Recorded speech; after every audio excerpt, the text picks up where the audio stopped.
Hello and welcome to the Good Old Days of Radio Show. This is John Tefteller. It is Tuesday. It's Comedy Day. And yes, it is going to be comedy today. It's going to be an episode of the Abbott and Costello Radio Show with special guest Rudy Vallee. All right, this one is from February 15th, 1945. And this is going to be one of those special days where we actually pulled the original transcription disc and just dropped a needle on it and transferred it directly to what you are hearing here on the Good Old Days of Radio Show.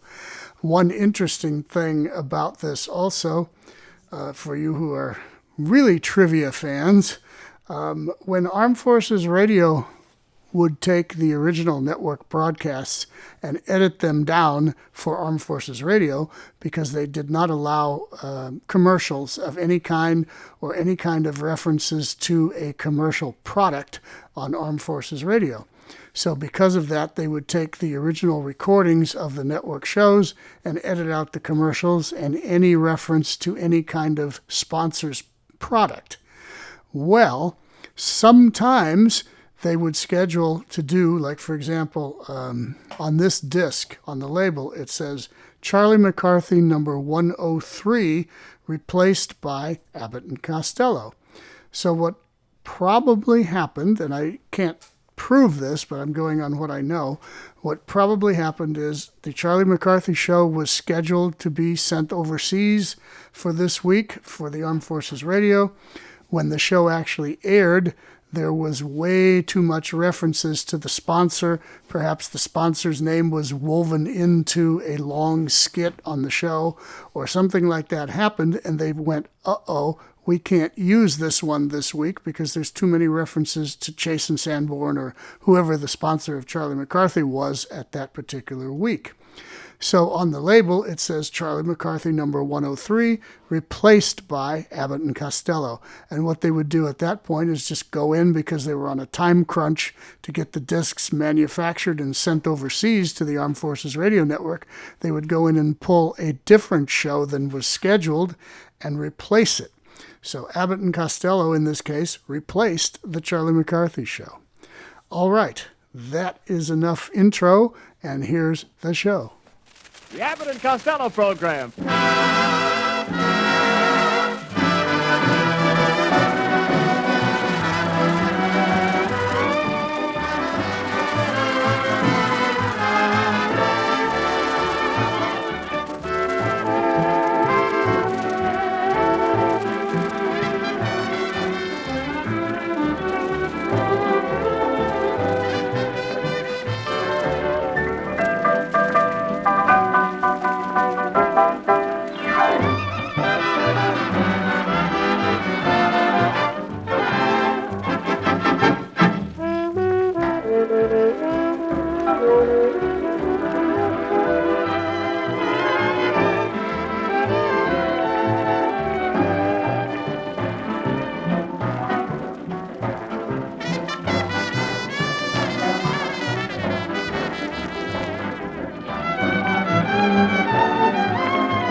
Well, it's about time you got here, Costello. This is going to be a big night on our program. I've invited Rudy Vallee to be our guest. Rudy Vallee? Yep. But his program follows our program.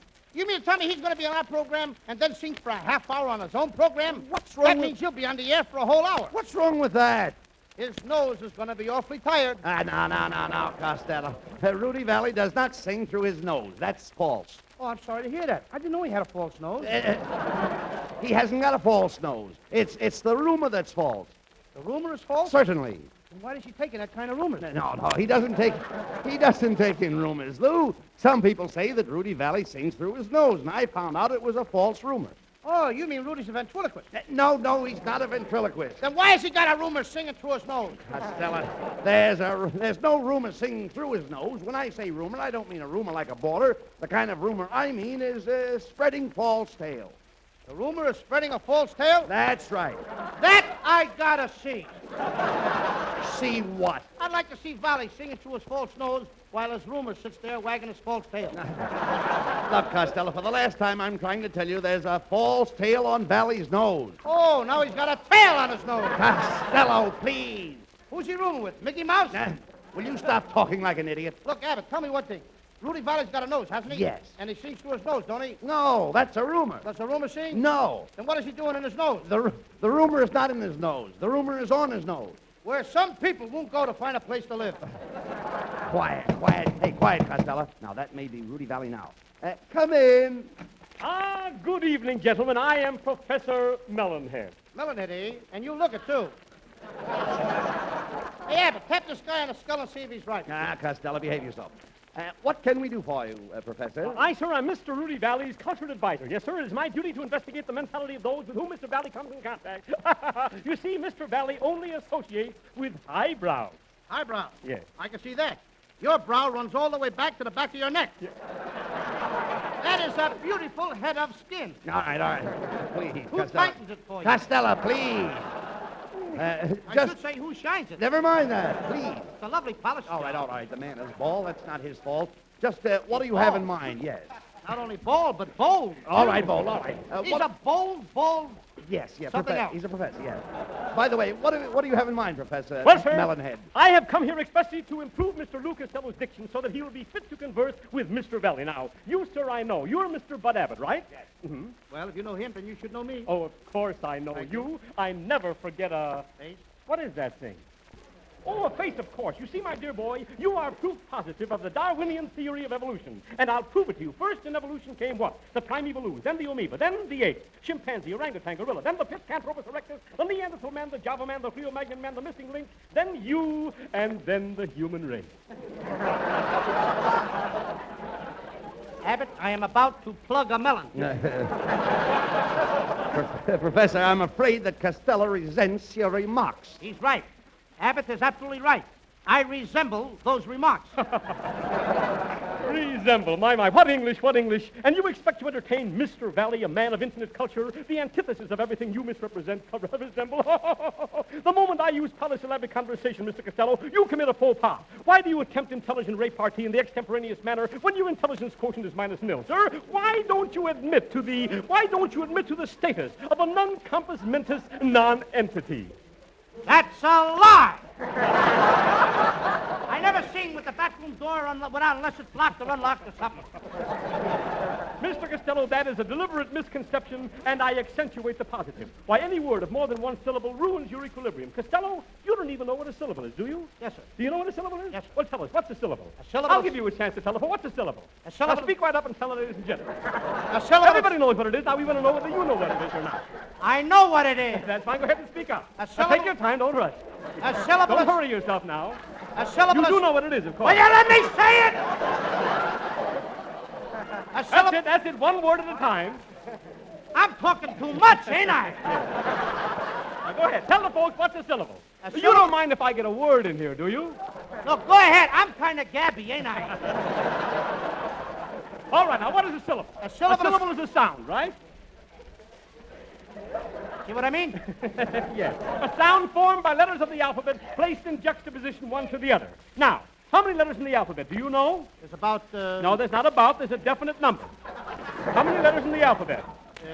35 maybe? No. 34? No, there are not 34. Now, for example, let's go right here. Now, the letters of the alphabet placed in juxtaposition form what? They form syllables, right? Now, how many syllables in a one-syllable word? One, A two-syllable word. two, A four-syllable word. three. No. The middle syllable of four. What's the middle syllable in a four-syllable word? The middle syllable? The middle syllable. What is it? That's, The middle syllable. the middle- There is no middle syllable. I'll put one there. That's the trouble with you, Mr. Costello. You see, the trouble is your enunciation, your grammatical construction. When you put the past participle in the subjunctive mood, you inadvertently split your infinitive. Now, when you split the infinitive, what happens to your predicate? You pulled the predicate down so the infinitive won't show. I'll tell you, my dear boy, in 2 words, exactly what's wrong with Lou Costello.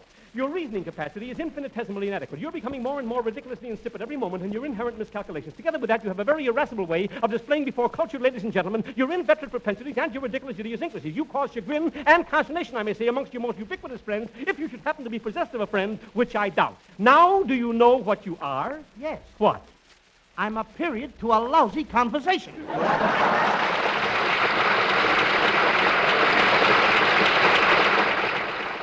Freddie Rich with a wonderful arrangement of The Very Thought of You.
Come in.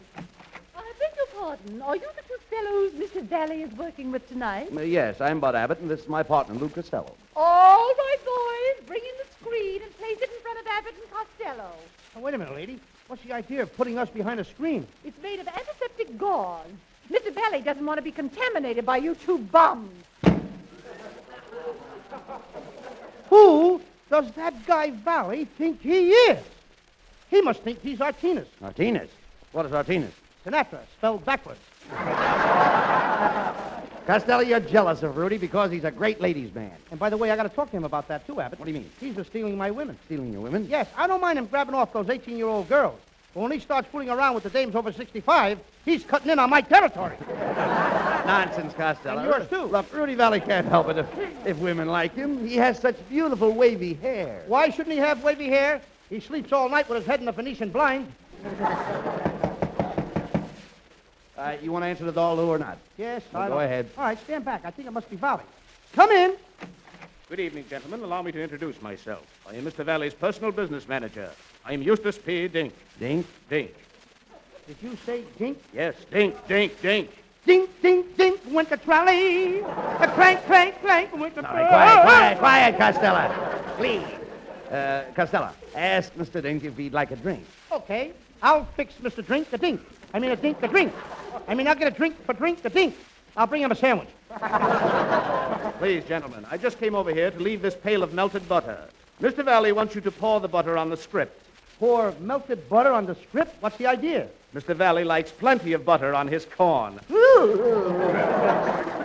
Hold me back, Abbott, before I give Mr. Dink a clunk on the conch with a crank. All right, forget about that, Costello, and pour the drinks. Okay, Abbott, I'll take this tall glass. No, you don't. That drink stinks. What? I said that drink stinks. Must be the cheap gin you've been using. Never mind that. Go ahead. Now, forget about the drinks and let's get down to business. I brought over Mr. Vallee's head writer to put some jokes in the script. Will you step in here, CB? As a gag man, I am Gandhi. Why, it's Kitzel. Now, wait a minute, Kitzel. What's the matter? You don't write jokes for Valley. Oh, yes, I do. Yes, I do. I just wrote a joke this morning. Listen to this one. It's going to fracture you. What's got 4 wheels and flies? All right, I'll ask you. What has 4 wheels and flies? A garbage wagon. I'm killing myself. Saving me the trouble. Now, wait a minute, Costello. Kitzel may have some better jokes. You can't tell. But I know a better joke than he does. Listen, Kitzel. Yeah. What happened to the rat that crawled into the barrel of molasses? What happened to the rat who crawled into a barrel of molasses? That sticks me. Stuck the other rat, too. It stuck the other rat, too. Like it? No. Look, Kitzel, did you bring some jokes over for our script? Oh, yes, indeed. Now, here is one joke what Mr. Vallee insists that you put in. What is the difference between an animal with long horns, a 10-carat diamond ring, and a jackass? Oh, now, Kitzel, please. Everybody knows that joke. Well, all right, you're so smart. Well, I mean, an animal with long horn is a reindeer. You're right. And a 10-carat diamond is 2 deer. That's right, Abbott. But what about the jackass? That's you, dear. That's just a rumor. I'm wearing a false tail. Come in. Step aside, everybody. Mr. Vallee is about to enter the studio. Everybody, prepare yourself. You too, fat boy. What do you want me to do? Please remove your hat and shoes, kneel down, and face the east. Your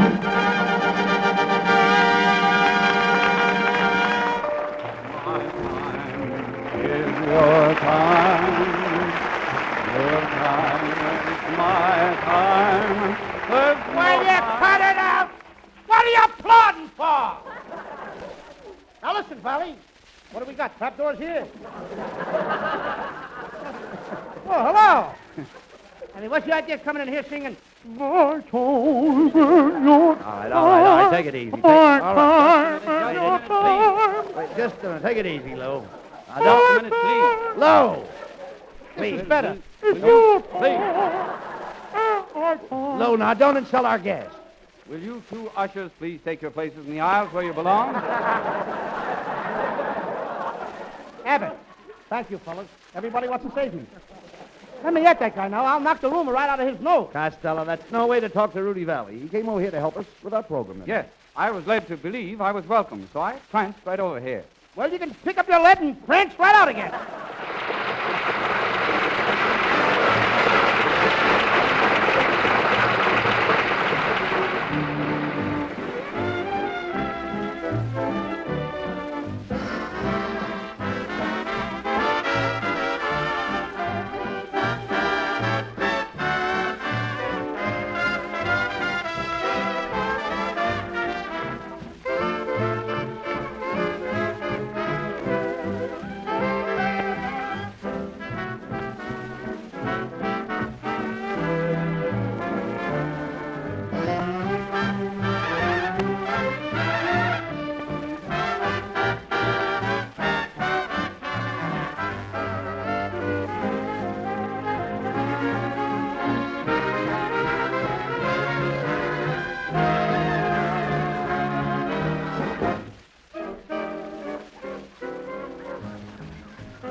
We know a lot of you like the sound of the words XGI. We can't think about it too much at present, but it sounds good. But being an XGI will mean other things, too. For example, it'll cost a bit of money. The Retail Menswear Association says the average XGI will have to spend some $300 just to get by during his first civilian year. There'll be furniture for your home. You'll probably want and need a new car. You may want to travel. Well, these and a dozen other items will be cropping up to hit you below the money belt. That's why it's wise to save now. Hang on to every dollar you can spare.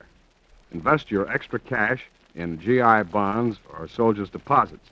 The easy way to save is the regular monthly savings plan. See your first sergeant or company clerk and work out a savings plan to meet your rate of pay. Costello, I asked Rudy to come over here, and he's an old friend of mine. Indeed I am. How well I remember when Bud and I were barefoot boys in tan. We used to go camping together in the forest. Many's the time that we roasted ham over an open fire. I can smell the ham roasting now. Yes, you'd better step back from those hot footlights. Look, Rudy, just how did you plan to build up our Thursday night audience? Well, between us, we've got to win over every member of every family. I know that all the men will listen to you, Bud, and naturally all the women and children will listen to me. If there are any cats or dogs listening, this is Lou Costello. I don't feel that way, Costello. I've written a little play for you to do tonight in which you play the starring role. The play is called Jack and the Beanstalk. I'll be back in a few minutes with the play. Now, wait a minute. Look, Rudy, isn't that the play where the goose lays the golden egg? That's right. Get your baskets ready, folks. We'll be laying them in the aisles tonight.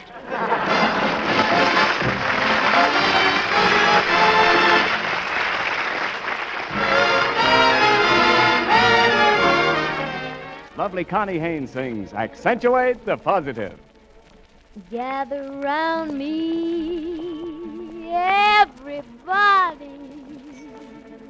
Gather round me while I preach some. Feel a sermon coming on me. The topic will be sin, and that's what I'm again. If you wanna hear my story, then settle back and just sit tight while I start reviewing the attitude of doing right. You gotta accentuate the positive, elim, minus the negative, latch on to the affirmative, don't mess with Mr. In Between. You've gotta spread joy up to the maximum, bring gloom down to the minimum. Have faith, the pandemonium liable to walk upon the scene. To illustrate my last remark, Jonah in the whale, Noah in the ark. What did they do just when everything looked so dark? Man, they said we'd better accentuate the positive, elim, minus the negative, latch on to the affirmative, don't mess with Mr. In Between. You've gotta accentuate the positive, eliminate the negative, latch on to the affirmative, don't mess with Mr. In Between. No, don't mess with Mr. In Between.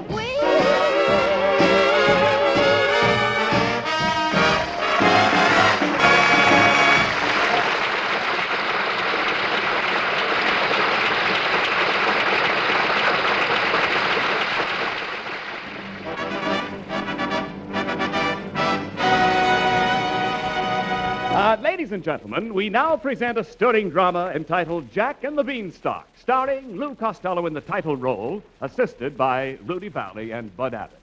As Costello is the head man, he naturally gets the fat part. And let us listen to this fat head. All right, Costello, take your place at the microphone while Rudy sets the scene. That's very sweet of you, Bud, to ask me to set the scene. I didn't come over here for that purpose. Costello is the star of the play, but of course, if you insist. Who's insisting? Thank you. Remember, Costello, I'm only here to help you. Now, let's get on with the story. Ladies and gentlemen, once upon a time, there lived a poor old lady and her son, Jack. That's me, folks. I'm the star. That's right. Jack and his mother had no food to eat in the house, so Jack's mother said to him, Jack, my son, we have nothing to eat and we have no money. Just a minute, Rudy. Are you playing a part of my mother? Of course, Costello. Anything to help you out. Oh, for a minute I thought you was butting into my play. Of course not. Okay. Now, the mother goes on to say, Jack, my son, to take our cow into the city and sell it, we need the money. So little Jack goes trudging down the road with the cow. Clump, clump, clump, moo, moo, moo. Now, wait a minute. Are you doing the sound effects, too? Certainly. I'm here to help you. I'm putting you across. You're putting me across the barrel. When the white talk. Be patient, Costello. You'll be on in a minute.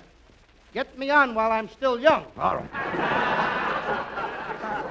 Now, as Jack trudges down the road with the cow, he meets a funny old man who stops him and says, "Good morning, Jack. How'd you feel this fine morning?" I feel... You're looking good, too. What have you got there in the end of that rope? It's a cow, eh? Pretty good poor-looking cow. Reminds me of a cow I used to have. She gave buttermilk, of course. What else can a poor cow give but her milk? What kind of a cow is it, son? Don't tell me it's a Jersey cow. I can tell by her license plate. I'm killing the people. And you're murdering me, too. Now, Abbott, will you get the guy out of here? Stella, please don't interrupt me while I'm speaking. This guy is more repulsive than my Uncle Artie Stebbins. Look, Costello, Rudy is only here to help you. Now, let's get back to the story. Okay. Now, my mother told me to take this cow... Please, Costello, the old man isn't through speaking. I'm sorry, I talk too much. Excuse me. I'm as bad as that secretary you sent over. Oh, that's all right. Now, son, let's get down to business. What we aim to do with that cow? Sell it. Do what? Sell it, sell it. That's it, Costello. Get your lines out. I want you to be heard. Sell it! Sell it! Sell it! Costello! Sell it! Costello! You said that line once. Costello, you said that line once. I know I did. I like the line. I may not get another one. I want to sell it. Sell it! Costello, please. Costello, please. You're stopping the play. Go on, Rudy. All right, son. You said you all want to sell that cow. I'll give you 5 magic beans for the cow. 5 beans? My mother will kill me if I only bring home 5 beans. Just a moment. Who's playing the part of your mother? You are. Well, if I'm your mother, am I going to kill you? No. I'm only here to help you. I'm your friend.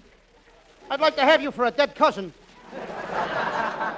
Well, anyway, Jack takes the 5 magic beans and trudges back to his house. Plump, plump, plump. And the cow goes away with the old man. Moo, moo, moo. The cow's got more lines than me. Costello, please. Will you be quiet? Go ahead, put something in here Never mind, for me. keep quiet. When Jack's mother discovers that he has sold the cow for 5 beans, she throws the beans out the window, not realizing their magic power, and then sends Jack to bed without his supper. The little fellow climbs into bed. Wait a minute. Before I climb into bed, I got to take off my shoes. 1, 2, 3. Costello, do you wear 3 shoes? Yeah, since my last line, I grew another foot. Now, Abbott, all these people out here, they come to see me. When do I start to do some acting? Right now, Costello. You wake up in the morning and look out the window. That's a nice piece of business. The magic beans your mother threw out the window have grown into a huge beanstalk that reaches up into the sky. Now, Costello, this is your big moment. Ladies and gentlemen, Mr. Costello will now climb the beanstalk. Oh, boy. At last I'm going to act. Here I go. Costello, you don't have to breathe so loud. Yes, I do. I want the audience to know I'm here. Watch me climb. Costello, don't overplay it. Don't pant so loud. Look, Vallee, you've stolen everything else. I ain't going to lose my pants. All right. That's enough climbing, Costello. I'll give you the rest of the story very quickly. At the top of the beanstalk, you meet a big giant. I'll bet that's you. How did you guess? I'm quick at those things. I-L-P-5-4-Thumb. And chase after you. You reach the ground, cut down the beanstalk, and I crash to the ground and lay there, dying. That's the best thing that happened all night. Now, all of the rest of the lines are mine. But I don't die instantly. You wouldn't. You're the stubborn type. Now, Costello, would you deprive Rudy of a few dying words? Oh, no, I couldn't do that. Go ahead, Rudy. Give us your last word. Very well. A little sad music, please, Freddie. My time is your time. Wait a minute, will you? Will you wait a minute? Hold everything! Stop him! Wait a minute. Well, what's the matter, Costello? You were right, Abbott. It sounds like the room with the false tail is holding Valley's nose. That's right.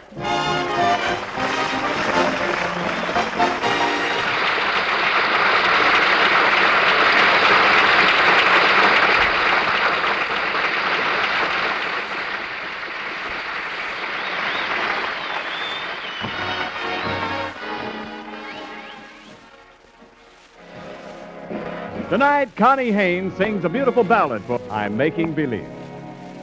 I'm making believe that you're in my arms. Oh, I know you're so far away. Making believe I'm talking to you. wish you could hear what I say. And here in the gloom of my lonely room, we're dancing like we used to do, making believe is just another way of dreaming. So till my dreams come true, I'll whisper goodnight, turn out the lights and kiss my pillow, making believe it's you.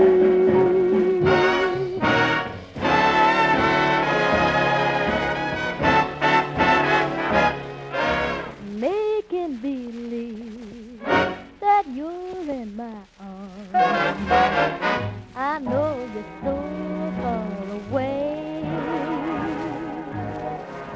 Making believe I'm talking to you. Wish you could hear what I say. And here in the gloom of my lonely room, we're dancing like we used to do, making believe it's just another way of dreaming. So till my dreams come true, I'll whisper goodnight, turn out the lights and kiss my pillow, making believe it's you. Nobody else but you.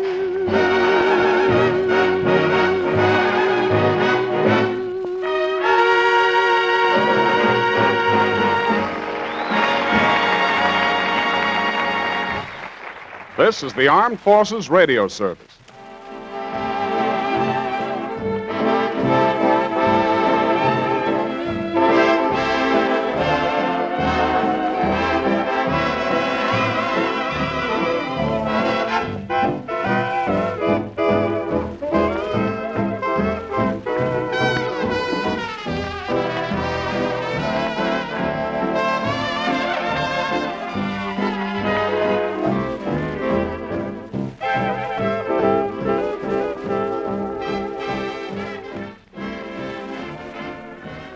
And that was the Abbott and Costello Show, February 15th, 1945, from the Armed Forces Radio version with special guest Rudy Vallee. So we fulfilled our comedy quota for the week, and we'll be back on Thursday with more monsters. Back with more monsters. This one will be a particularly wild and crazy one called The Horla from Mystery in the Air, starring Peter Lorre with Peggy Webber and Lorene Tuttle as well, and a few other of radio's great actors. And it's a really great performance by Peter Lorre on this one, so you'll really enjoy it. So we will see you on Thursday for that.